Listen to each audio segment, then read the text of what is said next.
Welcome. Today in front of me TCL 306, and I'll show you how to enable or disable Google Feeds on this device. So first you should go just now, as can you see that the Google Discover is activated, and if you want to turn it off you should hold for a while your device screen, and here you'll see the home screen is home settings on the right down corner. Tap here once, and now just to turn off the Google Feed you should click only once on the switcher here, and now when we'll swipe right with our finger we can see that the Google Discover is turned off.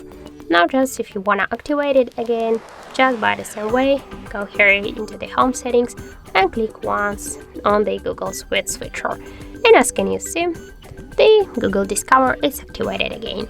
So that's it. Thank you for watching, and if you found this video helpful, don't forget to leave a like, comment and to subscribe our channel.